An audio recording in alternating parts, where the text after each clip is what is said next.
திருக்குறள் அதிகாரம் 11 செய் நன்றி அறிதல்.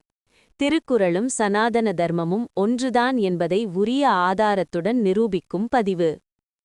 திருக்குறள் 101. செய்யாமல் செய்த உதவிக்கு வையகமும் வானகமும் ஆற்றல் அரிது. தான் ஒரு உதவியும் முன்னதாக செய்யாத நிலையிலும் தனக்கு உதவி செய்த ஒருவருடைய அன்பிற்கு பிரதிபலனாக மண்ணுலகையும் விண்ணுலகையும் பூலோகம் மற்றும் ஸ்வர்கலோகம் கொடுத்தாலும் அது ஈடாகாது. பஞ்சைவ பூஜையன் லோகே யசஹ் பிராப்னோதி கேவலம் தேவான் பித்ருன் மனுஷ்யாம்ஸ்ச பிக்ஷுன் அததீதீம் ஸ்ததா. மகாபாரதம் 5.39.60. விளக்கம். தேவர்கள், பித்ருக்கள் அதாவது முன்னோர்கள், சக மனிதர்கள், துறவிகள் மற்றும் விருந்தினர்கள் ஆகிய ஐவரையும் மதிப்பவன் இவ்வுலகில் அழியாத புகழை பெறுகிறான். தமக்கு கிடைத்த வாழ்விற்கும் வசதிக்கும் காரணமானவர்களுக்கு நன்றி செலுத்துதல் என்பதே தர்மத்தின் அடிப்படை என்கிறது பாரதம். யஸ்ய தேவே பராபக்திர் யதா தேவே ததா குரௌ தஸ்யை தே கதிதா ஹ்யர்த்தாஹ் பிரகாஷந்தே மகாத்மனஹ. மனுஸ்மிருதி ஸ்வேதாஸ்வதர உபநிடதம் ஒப்புமை 6.23. விளக்கம். இறைவனிடமும் வழிகாட்டி குருவிடமும் தமக்கு ஞான உதவி செய்தவர் யார் பக்தி மற்றும் நன்றி உணர்வுடன் இருக்கிறார்களோ அவர்களுக்கு மட்டுமே உயர்ந்த தத்துவங்களின் உண்மை பொருள் விளங்கும். செய்த உதவிக்கு நன்றி பாராட்டுவதே ஞானத்திற்கான முதல் படி என்கிறது ஸ்மிருதி. ஒப்பீடு. திருக்குறள் மற்றும் சனாதன தர்மம். திருக்குறள் இந்த இடத்தில் சனாதன தர்மத்தின் யக்ஞ கடமை அல்லது வேள்வி தத்துவத்துடன் அப்படியே ஒத்துப்போகிறது. சனாதன தர்மம் ஒரு மனிதன் பிறந்ததிலிருந்தே தேவர்கள், ரிஷிகள் மற்றும் முன்னோர்களுக்கு கடன்பட்டவன் என்கிறது. அவர்களுக்கு திரும்ப செய்யும் நன்றியே தர்மமாக கருதப்படுகிறது. வள்ளுவர் செய்யாமல் செய்த உதவி என குறிப்பிடுவது எவ்வித கைமாறும் கருதாமல் உலகிற்கு அருள் புரியும் இறைவனையும் மகா புருஷர்களையும் குறிப்பதாக கொள்ளலாம். வானகத்தையும் வையகத்தையும் ஈடாக சொல்வதன் மூலம் நன்றி அறிதல் என்பது இவ்வுலக மட்டீரியல் மற்றும் மேலுலக ஸ்பிரிச்சுவல் நன்மைகளை விட பெரியது என்பதை வள்ளுவர் உறுதிப்படுத்துகிறார். திருக்குறள் 102. காலத்தினால் செய்த உதவி சிறிது எனினும் ஞாலத்தின் மானப் பெரிது. விளக்கம். ஒருவனுக்கு மிகவும் தேவையான இக்கட்டான காலத்தில் கிரைசிஸ் செய்யப்படும் உதவி அளவில் மிகச் சிறிய ஒன்றாக இருந்தாலும் அது செய்யப்பட்ட நேரத்தின் முக்கியத்துவத்தை கருதும்போது இந்த உலகத்தை விட எர்த் யூனிவர்ஸ் மிகப் பெரியதாகும். மகாபாரதம் வனபருவம் 260.5. பதாச்சஸ்ய ஹி காலே யஹ கரோதி சுஹ்ரிதஹ பிரியம் தஸ்ய தன் நிஷ்பலம் ந ஸ்யாத் தர்மஸ்ச ஆர்த்தஸ்ச சம்பிரிதஹ. விளக்கம். ஆபத்து காலத்தில் ஒரு நண்பன் அல்லது ஒருவன் செய்யும் சிறிய நன்மையும் வீணாவதில்லை. அந்த சரியான நேரத்தில் செய்யப்படும் உதவி தர்மத்தையும் பொருளையும் ஒரு சேர வழங்குகிறது. காலத்தின் தேவையறிந்து செய்தலே சிறந்த அறம் என்கிறது பாரதம். மனுஸ்மிருதி 4.228. யத் கிஞ்சிதபி தாதவ்யம் யாசிதேன அனசூயயா உத்பத்ஸ்யதே ஹிதத் காலே என்ன அல்பம்ச பவிஷ்யதி. விளக்கம். ஒருவர் உதவி என்று கேட்டு வரும்போது பொறாமையோ அல்லது முகச்சுளிப்போ இன்றி தம்மால் இயன்றதை அளிக்க வேண்டும். அந்த சமயத்தில் காலத்தில் அளிக்கப்படும் மிகச் சிறிய பொருளும் கூட அதன் பயனால் அளவில்லாததாக உயர்ந்துவிடும். ஒப்பீடு. திருக்குறள் மற்றும் சனாதன தர்மம். சனாதன தர்மத்தில் காலம் என்பது வெறும் நேரம் மட்டுமல்ல, அது இறைவனின் ஸ்வரூபமாக கருதப்படுகிறது. காலாய நமக. வள்ளுவர் இக்குறளில் சனாதன தர்மத்தின் தேச கால பாத்திர என்ற தத்துவத்தை மிக அழகாக பொருத்துகிறார். ஒரு உதவியின் மதிப்பு அந்த பொருளின் விலையை பொறுத்ததல்ல, மாறாக அது வழங்கப்படும் சூழலை பொறுத்தது. மகாபாரதமும் ஸ்மிருதிகளும் ஆபத் தர்மம் என குறிப்பிடும்போது இக்கட்டான சூழலில் செய்யப்படும் சிறு உதவியையும் அசுவமேத யாகத்திற்கு இணையான பலன் தருவதாக குறிப்பிடுகின்றன. அதையே வள்ளுவர் ஞாலத்தின் மானப் பெரிது என்று வியக்கிறார். திருக்குறள் 103. பயன் தூக்கார் செய்த உதவி நயன் தூக்கின் நன்மை கடலின் பெரிது. விளக்கம். இன்ன பயன் கிடைக்கும் என்று பிரதிபலன் கருதாமல் அன்பின் காரணமாக ஒருவன் செய்த உதவியின் சிறப்பை ஆராய்ந்து பார்த்தால் அதன் நன்மை கடலை விட பெரியதாகும். மகாபாரதம் சாந்தி பர்வம் 59.31 அதீயமான சததம் தானமேவ பிரயச்சதே ந பலம் காங்க்ஷதே தஸ்ய தர்மோ ந நஷ்யதி. விளக்கம்: பிரதிபலனை எதிர்பார்க்காமல் எவன் ஒருவன் தானத்தையோ அல்லது உதவியையோ வழங்குகிறானோ அவனுடைய தர்மம் ஒருபோதும் அழிவதில்லை. பலனை எதிர்பார்க்காத செயலே உயர்ந்த அறம் என பாரதம் போதிக்கிறது. பகவத்கீதை 17.20 தாத்தவ்யமிதி யத்தானம் தீயதே நனுபகாரினே தேசே காலேச்ச பாத்ரேச்ச தத்தானம் சாத்விகம் ஸ்மிருதம். விளக்கம்: செய்ய வேண்டிய கடமை என்ற எண்ணத்தோடு பதிலுதவி செய்ய இயலாதவருக்கு பிரதிபலன் கருதாமல் தகுந்த இடத்திலும் காலத்திலும் அளிக்கப்படும் தானமே சாத்விக தானம், உயர்ந்தது என்று ஸ்மிருதிகளால் சொல்லப்படுகிறது. ஒப்பீடு: திருக்குறள் மற்றும் சனாதன தர்மம். திருக்குறள் இக்குறளில் சனாதன தர்மத்தின் மிக உயரிய தத்துவமான நிஷ்காம கர்மம் என்பதனை வலியுறுத்துகிறது. கீதையில் கிருஷ்ண பரமாத்மா கர்மண்யே வாதிகாரஸ்தே மா பலேஷு கதாச்சன என்று கூறுவதைப் போல வள்ளுவர் பயன் தூக்கார் என்று குறிப்பிடுகிறார். நன்றி உணர்வை ஒரு கணக்காக பார்க்காமல் அதை ஒரு தவமாக பார்ப்பது சனாதன மரபு. தான் செய்த உதவிக்கு திரும்ப ஏதேனும் கிடைக்குமா என்று எண்ணாமல் செய்யப்படும் உதவியை கடலை விட பெரியது என்று வள்ளுவர் கூறுவது சாத்விக குணத்தின் மேன்மையை பறைசாற்றுகிறது. திருக்குறள் 104 தினைத்துணை நன்று செய்யினும் பனைத்துணையாகக் கொள்வர் பயன் தெரிவார். விளக்கம்: ஒருவர் தினை அளவு மிகச் சிறிய உதவியை செய்திருந்தாலும் அந்த உதவியின் பயனை அறிந்தவர்கள், அதாவது குணவான்கள், அதனை பனைமரத்தைப் போல மிகப் பெரிய உதவியாகக் கருதி போற்றுவர். மகாபாரதம் சாந்தி பர்வம் 172.18 எஸ்து தன் மன்வதே பிரியம் ஸ்வல்பமப்யுபகாரிணம் தஸ்ய தத் வர்ததே புண்ணியம் சர்வபூத ஹிதேரதஹ. விளக்கம்: தனக்கு செய்யப்பட்ட மிகச் சிறிய நன்மையையும் ஸ்வல்பமையும் பெரியதாக மதித்து நன்றி பாராட்டுபவனுடைய புண்ணியம் மேலும் வளர்கிறது. எல்லா உயிர்களிடமும் அன்புடன் இருப்பவர்கள் சிறிய உதவியையும் பெரிய நன்மையாகவே காண்பார்கள் என்கிறது பாரதம். மனுஸ்மிருதி 7.38 விருத்சேவி ஹி சததம் வினயி ஹ்ரீ நிஷேவகः அல்பமப்யுபகாரம் ச மன்வதே பகு மகாத்மனாக. விளக்கம்: சான்றோர்களை போற்றி வணங்குபவர்களும் பணிவுடையவர்களும் மகாத்மாக்களும் தமக்கு செய்யப்பட்ட மிகச்சிறிய, அதாவது அல்பம் உதவியையும் கூட மிகப் பெரியதாகவே கருதுவர் என்கிறது மனுஸ்மிருதி. ஒப்பீடு: திருக்குறள் மற்றும் சனாதன தர்மம். திருக்குறள் இக்குறளில் சனாதன தர்மம் வலியுறுத்தும் வினயம், அதாவது பணிவு மற்றும் சாதுகுணம் ஆகியவற்றை தொட்டுச் செல்கிறது. சனாதன தர்மத்தின்படி ஒரு பொருளின் மதிப்பு அதன் எடையில் இல்லை, அதனை வழங்கியவரின் உள்ளத்திலும் அதனால் விளைந்த பயத்திலுமே உள்ளது. வள்ளுவர் தினை மற்றும் பனை ஆகிய உருவகங்களை பயன்படுத்துவது சனாதன இலக்கியங்களில் சொல்லப்படும் சிறிய விதையிலிருந்து பெரிய ஆலமரம் தோன்றுவது போன்ற தத்துவார்த்த ஒப்புமையாகும்.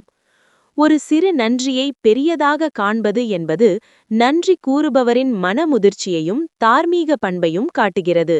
இதுவே சனாதன தர்மம் போதிக்கும் ஆத்மகுணம் ஆகும். திருக்குறள் 105 உதவி வரைத்தன்று உதவி உதவி செய்யப்பட்டார் சால்பின் வரைத்து. விளக்கம்: ஒருவருக்கு செய்த உதவியானது அந்த உதவியின் அளவு அல்லது தன்மையை பொறுத்தது அல்ல, அந்த உதவியை பெற்றுக்கொண்டவரின் சால்பு, தகுதி அல்லது குணம் எவ்வளவு பெரியதோ அந்த அளவிற்கு அந்த உதவி பெரியதாக மதிக்கப்படும். மகாபாரதம் வனப்பர்வம் 133.116 பாத்ரேதேயமிதிப் புரோக்தம் தர்மவித்பிப் புராதனை யதத்ததம் அபாத்ரேஷு தத்பவதி நிஷ்பலம்.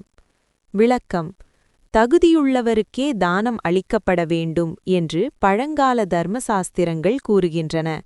தகுதியற்றவர்களுக்கு செய்யப்படும் உதவி பயன் தராது. ஆனால் தகுதியுள்ள மேலோர்களுக்கு செய்யப்படும் சிறு உதவியும் அளப்பரிய பலனை தரும். மனுஸ்மிருதி 4.193 தபஸ்தப்த்வா அஸ்ருஜத் பிரம்மா பாத்திரம் வேதவித்தமம் தஸ்மாத் பாத்ராய தேயம் ஸ்யாத் சர்வதா சுபமிச்சதா. விளக்கம். பிரம்மதேவன் தவமிருந்து வேதமுணர்ந்த சான்றோர்களை தகுதியுள்ளவர்களாகப் படைத்தார். எனவே நன்மையை தேடுபவன் எப்போதும் தகுதியுள்ள சான்றோர்களுக்கே உதவியோ அல்லது தானமோ செய்ய வேண்டும். உதவியின் மதிப்பு அதை பெறுபவரின் உயர்வை பொறுத்தே அமைகிறது. ஒப்பீடு. திருக்குறள் மற்றும் சனாதன தர்மம். இந்த இடத்தில் திருக்குறள் சனாதன தர்மத்தின் மிக முக்கியமான கோட்பாடான பாத்திரமறிந்து பிச்சையிடு என்பதனை மிக நுணுக்கமாக விளக்குகிறது. சனாதன தர்மத்தில் ஒரு உதவி அல்லது தானத்தின் பலன் என்பது 3 காரணிகளால் தீர்மானிக்கப்படுகிறது: தேசம் அல்லது இடம், காலம் மற்றும் பாத்திரம், அதாவது பெறுபவரின் தகுதி. வள்ளுவர் சால்பின் வரைத்து என்று குறிப்பிடுவது சனாதன தர்மம் கூறும் சாதுக்கள் அல்லது சான்றோர்களின் தகுதியையே ஆகும். ஒரு கல் மேல் விழும் மழைத்துளி பயன் தராது, ஆனால் அதுவே விளைநிலத்தில் விழுந்தால் பெரும் பயன் தரும். அதுபோல உயர்ந்த குணமுடையவர்களுக்கு செய்யும் உதவி அவர்கள் மூலம் உலகுக்கு கிடைக்கும் நன்மையால் பன்மடங்கு பெருகுகிறது. உதவியின் அளவு சிறியதா பெரியதா என்பது முக்கியமல்ல, அதை பெறுபவரின் சால்புதான் அந்த உதவியை உலகத்தையே வியக்க வைக்கும் உயரிய அறமாக மாற்றுகிறது. திருக்குறள் 106. மறவர்க்க மாசற்றார் கேண்மை துறவர்க்க ஏழுமை எழுபிறப்பும் உள்ளுவர். விளக்கம். குற்றம் அற்றவர்களின் நட்பை ஒருபோதும் மறக்கலாகாது. அதுபோலவே துன்பம் வந்த காலத்தில் தமக்கு உதவி செய்தவரின் உறவை 7 பிறவிகளிலும் நினைத்துப் பார்த்து போற்ற வேண்டும். மகாபாரதம். சாந்தி பர்வம் 172.25. கிருதக்னஹ சர்வபூதானாம் அவவிஸ்வாஸ்யோ ஹி ஜாயதே கிருதக்னஸ்ய நிஷ்கிருதிஹ் நாஸ்தி சத்யமேதத் பிரவீமிதே. விளக்கம். ஒருவன் செய்த உதவியை மறந்தவன், செய்நன்றி கொன்றவன் எல்லா உயிர்களாலும் நம்பிக்கையற்றவனாக கருதப்படுகிறான். அப்படிப்பட்ட செய்நன்றி மறந்தவனுக்கு எந்த பரிகாரமும் இல்லை, இதுவே சத்தியம் என்று பீஷ்மர் தர்மருக்கு உபதேசிக்கிறார். மனுஸ்மிருதி 4.179. ரித்விக் புரோஹித ஆச்சார்யைஹ் மாதுலா அதிதி சம்ஸ்ரிதைஹ் பால் விருத்த ஆதுரைர் வைத்யைஹ் ஜாதி சம்பந்தி பாந்தவைஹ். விளக்கம். தமக்கு வழிகாட்டிய குருக்கள், ஆசிரியர்கள், உறவினர்கள் மற்றும் துன்ப காலத்தில் உதவிய மருத்துவர், நண்பர்கள் ஆகியோரோடு ஒருபோதும் பகையையோ அல்லது அவர்கள் செய்த நன்மையையோ மறக்கக்கூடாது. இந்த தார்மீக தொடர்புகளை பேணுவதே ஒருவன் பிறவிப் பயனை அடைய வழிவகுக்கும். ஒப்பீடு. திருக்குறள் மற்றும் சனாதன தர்மம். வள்ளுவர் இக்குறளில் சனாதன தர்மத்தின் அடிப்படையான மறுபிறப்பு, ரீஇன்கார்னேஷன் மற்றும் கர்மா கொள்கையை மிகத் தெளிவாக கையாளுகிறார். ஏழுமை எழுபிறப்பும் என்ற பிரயோகம் ஒரு ஆன்மா தனது பயணத்தில் பல உடல்களை எடுத்தாலும் செய்த உதவியின் ஈர்ப்பு, வசனாஸ் அல்லது சம்ஸ்காரங்கள் தொடரும் என்பதை குறிக்கிறது. சனாதன தர்மத்தில் ஒருவருக்கு செய்த உதவி என்பது வெறும் ஜடப்பொருள் பரிமாற்றம் அல்ல, அது ஆத்ம ரீதியான பிணைப்பு. மாசற்ற சான்றோரின் நட்பை மறப்பது என்பது தர்மத்தின் வேரையே அறுப்பதற்கு சமம். உதவி செய்தவரை 7 பிறவிகளிலும் நினைத்துப் பார்ப்பது என்பது சனாதன மரபில் பித்ருக்களுக்கு செய்யும் நன்றிக்கடன் மற்றும் முன்னோர்களை வழிபடும் தர்ப்பணம் போன்ற சடங்குகளின் தத்துவார்த்த நீட்சியாகும். திருக்குறள் 107. எழுமை எழுபிறப்பும் உள்ளுவர் தம்கண் விழுமம் துடைத்தவர் நட்பு. விளக்கம். தமக்கு துன்பம், அதாவது விழுமம் வந்த காலத்தில் அந்த துன்பத்தை நீக்கி உதவி செய்தவரின் நட்பினை அறிவுடையோர் 7 வகையான பிறவிகளிலும் நினைத்துப் போற்றுவர். மகாபாரதம். சாந்தி பர்வம் 143.10. யோன வேத்தி கிருதம் கர்ம தஸ்மாத் பாபபரோ நஹி யஸ்து வேத்தி கிருதம் கர்ம ச தர்மஜ்ஞः ச புண்ணியகிருத். விளக்கம். ஒருவன் செய்த உதவியை எவன் ஒருவன் அறியாமல் இருக்கிறானோ, மறக்கிறானோ, அவனைவிட பாவி எவனுமில்லை. ஆனால் செய்த நன்மையை நினைவில் வைத்திருப்பவனே தர்மமறிந்தவன். அவனே புண்ணியவான். இந்த நன்றி உணர்வே பிறவிக் கடலை தாண்ட உதவும் என்கிறது பாரதம். மனுஸ்மிருதி 111.190. பிரத்யுபகாரார்த்தம் சர்வம் தூ சத்பிஹி காரியம் விவிச்சிதஹ ந விஸ்மரேத் கிருதம் யஸ்து ச சனாதன தர்ம உச்யதே. விளக்கம்: சான்றோர்களால் செய்யப்பட்ட உதவிகளை பகுத்தாய்ந்து அதற்கு பிரதி உபகாரம் செய்ய முயல வேண்டும். செய்த நன்மையை ஒருபோதும் மறக்காமல் இருப்பதே சனாதன தர்மம் என்று அழைக்கப்படுகிறது. இது பிறவிகள் கடந்த தார்மீக கடமையாகும். ஒப்பீடு: திருக்குறள் மற்றும் சனாதன தர்மம். திருக்குறள் இக்குறளில் சனாதன தர்மத்தின் ஆணிவேரான ஜன்மாந்தர புண்ணியம் மற்றும் வாசனை என்ற கருத்தாக்கத்தை முன்வைக்கிறது. சனாதன தர்மத்தின்படி ஒருவன் செய்யும் நற்செயல்களும் அவனுக்கு செய்யப்பட்ட உதவிகளும் அவனது சூட்சும உடலில் பதிவாகி அடுத்தடுத்த பிறவிகளிலும் தொடரும். வள்ளுவர் எழுமை எழுபிறப்பும் உள்ளுவர் என்று கூறுவது நன்றி உணர்வு என்பது இந்த ஒரு பிறவியோடு முடிந்துவிடும் உடல் சார்ந்த விஷயமல்ல, அது ஆன்மா சார்ந்தது என்பதை காட்டுகிறது. துன்பகாலத்தில் உதவியவரை தெய்வமாக போற்றும் பாரத பண்பாடு அந்த நன்றிக் கடனை தீர்ப்பதையே மோட்சத்திற்கான வழியாக கருதுகிறது. இது சனாதன தர்மம் கூறும் ரிண விமுக்தி என்ற தத்துவத்தோடு அப்படியே ஒத்துப்போகிறது. திருக்குறள் 108. நன்றி மறப்பது நன்றன்று, நன்றல்லது அன்றே மறப்பது நன்று. விளக்கம்: ஒருவர் நமக்கு செய்த நன்மையை அல்லது உதவியை மறப்பது அறமல்ல. ஆனால் அவர் நமக்கு செய்த தீமையை அல்லது கெடுதல் செய்த அந்த க்ஷணமே மறந்துவிடுவது மிகவும் நல்லது. மகாபாரதம் சாந்தி பர்வம் 138.23. கிருதஜ்ஞः சர்வதா பூஜ்யः சத்பிஹி சத்புருஷः சதா அபகாரம் சய்யः கிருதம் ந ஸ்மரதி ச உத்தமः. விளக்கம்: செய்த நன்மையை நினைவில் கொள்பவன் சான்றோர்களால் எப்போதும் மதிக்கப்படுகிறான். ஆனால் தனக்கு செய்யப்பட்ட தீமையை எவன் ஒருவன் மனதில் நிலைநிறுத்தாமல் மறந்து விடுகிறானோ அவனே மனிதர்களில் உத்தமன் என்று அழைக்கப்படுகிறான். மனுஸ்மிருதி 4.161. யத்கர்ம குர்வதோ அஸ்ய ஸ்யாத் பரிதோஷோ அந்தராத்மனः தத்பிரயத்னேன குர்வீத் விபரீதம் து வர்ஜயேத். விளக்கம்: ஒரு செயலை செய்யும்போது எது ஆத்மாவிற்கு திருப்தியை அல்லது சமாதானத்தை அளிக்கிறதோ அதையே செய்ய வேண்டும். தீமைகளை மனதில் சுமப்பது ஆத்மாவின் அமைதியை குலைக்கும். எனவே பிறர் செய்த தீமையை மறந்து தர்மமான நன்றியை மட்டும் போற்றுவதே ஆத்ம சுத்திக்கு வழிவகுக்கும். ஒப்பீடு: திருக்குறள் மற்றும் சனாதன தர்மம். திருக்குறள் இக்குறளில் சனாதன தர்மத்தின் உயரிய குணங்களான க்ஷமா, மன்னிப்பு மற்றும் சந்தோஷம், மனநிறைவு ஆகியவற்றை வலியுறுத்துகிறது. சனாதன தர்மத்தில் மன்னிப்பதே தர்மம் என்று சொல்லப்படுகிறது. வள்ளுவர் நன்றல்லது அன்றே மறப்பது நன்று என்று கூறுவது மனதில் வன்மத்தை சேமித்து வைக்கக்கூடாது என்ற யோக கலையின் மனக்கட்டுப்பாட்டுடன் ஒத்துப்போகிறது. தீமையை மறப்பது என்பது தமஸ் குணத்தை நீக்கி சத்வகுணத்தை வளர்ப்பதாகும். அதே சமயம் நன்மையை மறக்கக்கூடாது என்பது ரிண தீர்க்கும் தர்மமாகும். இந்த இரண்டு நிலைகளையும் சமமாகப் பேணுவதே ஒரு ஜீவன் முக்தியின் லட்சணம் என சனாதன தர்மம் கருதுகிறது. திருக்குறள் 109. கொன்றன்ன இன்னா செய்னும் அவர் செய்த ஒன்று நன்று உள்ளக் கெடும். விளக்கம்: முன்பு நமக்கு ஒரு நன்மை செய்தவர் பின்னாளில் கொலை செய்வதற்கு ஒப்பான மிகக் கொடிய தீமையை செய்தாலும் அவர் முன்பு செய்த அந்த ஒரே ஒரு நன்மையை நினைத்து பார்த்தால் அவர் செய்த தீமை நம் மனதிலிருந்து மறைந்துவிடும். மகாபாரதம் சாந்தி பர்வம் 172.24.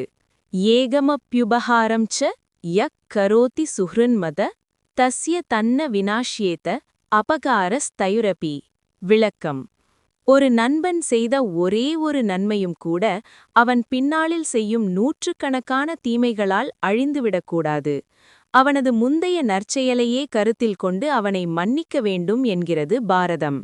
மனுஸ்மிருதி 4.173. அதர்மேன ஏததே தாவத் ததோ பத்ராணி பஷ்யதி ததஸ் சபத்னாஞ்சயதி சமூலஸ்து வினஷ்யதி. விளக்கம்: தர்மத்திற்கு மாறாக தீமைகளை செய்பவன் அழிந்து போவான். ஆனால் சான்றோர்கள் ஒருவரது தீமையை பார்க்காமல் அவரிடமுள்ள தர்மத்தின் சிறு கீற்றையே போற்றுவர். ஒருவன் செய்த நன்மையை நினைப்பது என்பது தீமையை அழிக்கும் தார்மீக ஆயுதமாகும். ஒப்பீடு திருக்குறள் மற்றும் சனாதன தர்மம். வள்ளுவர் இக்குறளில் சனாதன தர்மத்தின் க்ஷமா, மன்னிப்பு மற்றும் சாதுத்துவம், சாந்தகுணம் ஆகியவற்றின் உச்சத்தை காட்டுகிறார். சனாதன தர்மத்தில் ஒருவனது குணாதிசயங்களை மதிப்பிடும்போது அவன் செய்த தீமைகளை விட அவன் செய்த தர்மமே முதன்மையாக கருதப்படுகிறது. கொன்றன்ன இன்னா செய்னும் என்று வள்ளுவர் குறிப்பிடுவது சனாதன தர்மத்தில் சொல்லப்படும் ஆதா தாயி என்ற கடுமையான சூழலை உணர்த்துகிறது. அப்படிப்பட்ட சூழலிலும் பழைய நன்றியை நினைத்து தீமையை மறப்பது என்பது சாதாரண மனித பண்பல்ல, அது தெய்வ பண்பு. இது தீயவை செய்தாரே ஆயினும் அவரிடமுள்ள நன்மையை நாடு என்ற வைணவ மற்றும் சைவ பெரியவர்களின் உபதேசத்தோடு அப்படியே பொருந்திப் போகிறது. திருக்குறள் 110. எந்நன்றிக் கொன்றார்க்கும் உய்வுண்டாம், உய்வில்லை செய்நன்றிக் கொன்ற மகற்கு. விளக்கம். எந்த வகையான அறங்களை அழித்தவர்க்கும் பெரிய பாவங்களைச் செய்தவர்க்கும் பாவ மன்னிப்பு அல்லது அதிலிருந்து தப்பிக்க வழியுண்டு. ஆனால் ஒருவர் செய்த உதவியை மறந்து தீமை செய்தவனுக்கு, அதாவது செய்நன்றிக் கொன்றவனுக்கு ஒருபோதும் மீட்பு இல்லை. மகாபாரதம் சாந்தி பர்வம் 172.25. பிரம்மக்னே ச சுராபே ச ஷோரே பக்னவ்ரதே ததா நிஷ்கிருதிர்விஹிதா சத்பிஹி கிருதக்னே நாஸ்தி நிஷ்கிருதிஹி. விளக்கம். பிராமணனைக் கொன்றவன், மது அருந்தியவன், திருடன், விரதத்தை முறித்தவன் ஆகியோருக்கு கூட பிராயச்சித்தம், அதாவது மன்னிப்பு உண்டு என்று சான்றோர்கள் கூறுகின்றனர். ஆனால் செய்த நன்றியை மறந்தவனுக்கு மட்டும் இந்த உலகில் எந்த பிராயச்சித்தமும் இல்லை. மனுஸ்மிருதி 11.108 என்பார் 8.121. தொடர்புடைய தர்மம். கிருதக்னஸ்ய அபாத்ரஸ்ய மித்ரு துரோஹினே ஏவச்ச நதேஷாம் கதிரஸ்தி இதி தர்மசாஸ்திரேஷு நிச்சயः. விளக்கம். செய்த உதவியை மறந்தவன், தகுதியற்றவன் மற்றும் நண்பனுக்கு துரோகம் செய்தவன் ஆகியோருக்கு நற்கதி கிடையாது என்பது தர்மசாஸ்திரங்களின் துணிபு. இவர்களின் பாவம் கங்கை நீராடினாலும் போகாது என எச்சரிக்கிறது ஸ்மிருதி. ஒப்பீடு திருக்குறள் மற்றும் சனாதன தர்மம்.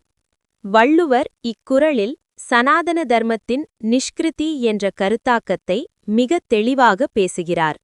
சனாதன தர்மத்தில் பஞ்சமா பாதகங்களுக்குக் கூட சில கடுமையான தவங்கள் மூலம் பிராயச்சித்தம் சொல்லப்பட்டுள்ளது. ஆனால் செய்த நன்றியை மறந்ததை என்பதை பாரத பண்பாடு ஒருபோதும் மன்னிப்பதில்லை. மகாபாரத ஸ்லோகமும் வள்ளுவரின் குறளும் அப்படியே வார்த்தைக்கு வார்த்தை ஒத்துப்போவதைக் காணலாம். உய்வுண்டாம் என்பது பாரதத்தில் சொல்லப்படும் நிஷ்கிருதி என்பதன் தமிழாக்கம். உதவி செய்தவனை வஞ்சிப்பது என்பது பிரபஞ்சத்தின் தர்ம சக்கரத்தையே எதிர்ப்பதற்குச் சமம் என்பதால் அப்படிப்பட்டவனுக்கு மறுபிறவியிலும் நற்கதி இல்லை என்பதை வள்ளுவர் உறுதிப்படுத்துகிறார். இது சனாதன தர்மம் போதிக்கும் மிகக் கடுமையான தார்மீக எச்சரிக்கையாகும். இதன் மூலம் செய்நன்றி அறிதல் அதிகாரம் முழுமை பெற்றுள்ளது. திருக்குறளின் செய்நன்றி அறிதல் அதிகாரம் சனாதன தர்மத்தின் அடிப்படை தத்துவங்களான கர்மா, ரிணம் அதாவது கடன் மற்றும் தர்மம் ஆகியவற்றை எவ்விதம் பிரதிபலிக்கிறது என்பதை குறித்த விரிவான கட்டுரை இதோ. திருக்குறள் உலகப் பொதுமறை என்று போற்றப்பட்டாலும் அதன் அறத்துப்பால் முழுவதும் சனாதன தர்மத்தின் வாழ்வியல் விழுமியங்களை உள்ளடக்கியே கட்டமைக்கப்பட்டுள்ளது. குறிப்பாக செய்நன்றி அறிதல் என்ற அதிகாரம் ஒரு மனிதன் இந்த சமூகத்தோடும் இயற்கையோடும் இறைவனோடும் கொண்டுள்ள ஆன்மீக பிணைப்பை விளக்குகிறது. 1. கிருதஜ்ஞதா. நன்றியுணர்வே தர்மத்தின் தொடக்கம். சனாதன தர்மத்தில் நன்றியுணர்வு என்பது வெறும் பண்பல்ல, அது ஒரு வேள்வி, அதாவது யக்ஞம். வள்ளுவர் முதல் குறளிலேயே செய்யாமல் செய்த உதவிக்கு வையகமும் வானகமும் ஈடாகாது என்கிறார். இது சனாதன மரபில் சொல்லப்படும் அஹேதுக கிருபா, அதாவது காரணமற்ற கருணை என்ற தத்துவத்திற்கு இணையானது. இறைவன் நமக்கு கைமாறு கருதாமல் இந்த வாழ்வையும் பஞ்சபூதங்களையும் வழங்கியுள்ளார். அதற்கு நாம் செலுத்தும் நன்றியே தேவயஜ்ஞம் மற்றும் பித்ரு யஜ்ஞம் ஆகும். 2. தேச கால பாத்திர தத்துவம். சனாதன தர்மம் ஒரு செயலின் மதிப்பை அது செய்யப்படும் இடம், காலம் மற்றும் தகுதி ஆகிய 3ஐக் கொண்டு தீர்மானிக்கிறது. வள்ளுவர் இதனை மிகத் துல்லியமாக பின்வரும் குறள்களில் பொருத்துகிறார். காலம். காலத்தினால் செய்த உதவி. குறள் 102. ஆபத்து காலத்தில் செய்யப்படும் சிறு உதவியும் பிரபஞ்சத்தை விட பெரியது. இது மகாபாரதத்தின் ஆபத் தர்மத்தை நினைவூட்டுகிறது. பாத்திரம். உதவி வரைத்து செய்யப்பட்டார் சால்பின் வரைத்து. குறள் 105. உதவியின் மதிப்பு அதை பெறுபவரின் தகுதியைப் பொறுத்தது. சனாதன தர்மம் பாத்திரதானம், அதாவது தகுதியுள்ளவருக்கு அளித்தல் என்பதை இதையே வலியுறுத்துகிறது. 3. மறுபிறப்பு மற்றும் வினை கோட்பாடு.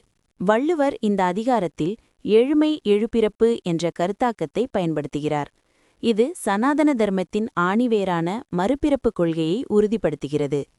ஒருவருக்கு செய்த நன்றியை இந்த பிறவியோடு மறந்துவிடாமல் 7 பிறவிகளிலும் நினைத்துப் பார்ப்பது என்பது ஆன்மாக்கள் கடந்து வரும் தொடர் பயணத்தில் தார்மீக தொடர்புகள், சம்ஸ்காரங்கள் நிலைத்திருப்பதைச் சுட்டிக்காட்டுகிறது. 4. நிஷ்காம கர்மம், பலன் கருதாத செயல். பயன் தூக்கார் செய்த உதவி என்று வள்ளுவர் குறிப்பிடுவது பகவத்கீதையின் நிஷ்காம கர்ம தத்துவத்தின் சாரமாகும். பிரதிபலன் எதிர்பார்க்காமல் செய்யப்படும் செயலே சாத்வீகமானது என்றும் அதன் நன்மை கடலை விட பெரியது என்றும் வள்ளுவர் கீதையின் தர்மத்தை இங்கே வழிமொழிகிறார். 5. பிராயச்சித்தமற்ற பெரும் பாவம். இந்த அதிகாரத்தின் உச்சகட்டமாக செய்நன்றி கொன்ற மகற்கு உய்வில்லை என்று வள்ளுவர் முடிக்கிறார். சனாதன தர்மத்தில் கிருட்டக்ன செய்நன்றி மறப்பவன் என்பவன் மன்னிப்பிற்கு அப்பாற்பட்டவனாக கருதப்படுகிறான். மகாபாரதத்தில் பீஷ்மர் குறிப்பிடுவது போல பிரம்மஹத்தி போன்ற பாவங்களுக்கு கூட பிராயச்சித்தம் இருக்கலாம்.